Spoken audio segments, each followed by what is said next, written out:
A biting wind howls through the castle courtyard, swirling snowflakes against the ancient stone walls. Silhouetted against the window, the queen sews, her brow furrowed in concentration amidst the wild winter. A sudden prick. 3 crimson drops of blood fall, stark against the pristine snow.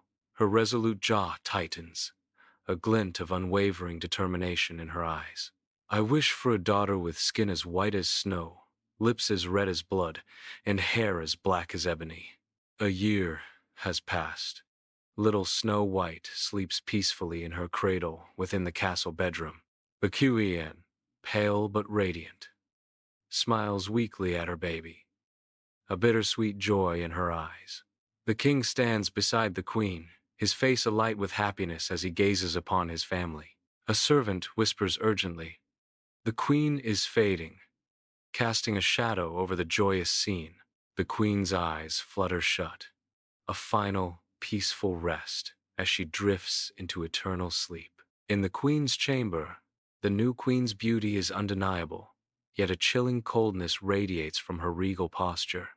Before the magic mirror, a flicker of insecurity betrays the queen's composed facade. "Mirror, mirror, on the wall, who is the fairest of them all?" she asks, her voice sharp and demanding. "You, my queen, are fair, it is true, but Snow White grows lovelier than you," the mirror responds, its words hanging heavy. The queen's face contorts with rage at the mirror's stinging words, her beauty now marred by fury.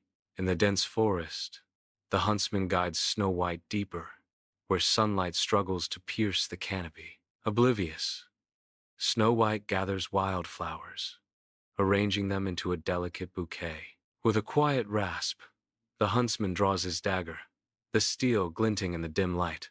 He stares at Snow White's innocent eyes, his resolve visibly faltering in the face of her purity. Torn, he cries out, "Run, child, run!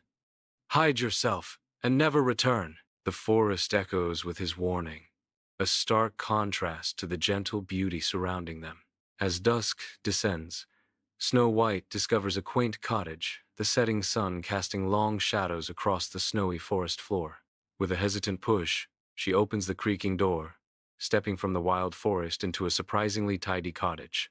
Her gaze sweeps over 7 tiny beds, neatly arranged. Weary and worn, Snow White samples the food, then succumbs to exhaustion on the 7th bed, drifting into sleep. The dwarfs' cottage glows warmly, a haven after a long day. The 7 dwarfs enter wearily, their faces etched with grime. Grumpy stops short, his gruff voice cutting through the silence. "Who is this?" Doc's voice softens with awe. "She's beautiful. Let her sleep."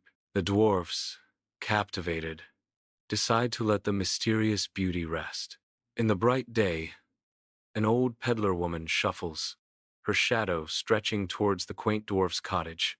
A shimmering silk ribbon is held out, its colors dancing in the sunlight, a tempting allure. The queen, disguised, advances, a sweet, deceptive smile playing on her lips.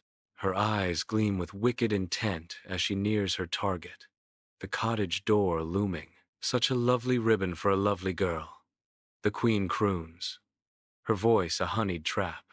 The ribbon's silken surface catches the light, hiding the darkness woven within its threads.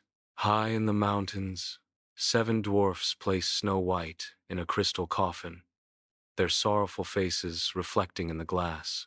A handsome prince appears on a white steed, drawn by Snow White's ethereal beauty. Dismounting, he approaches the dwarfs, his expression a mix of sadness and desperate hope. "Please, I beg you, let me take her," the prince pleads, his voice filled with anguish.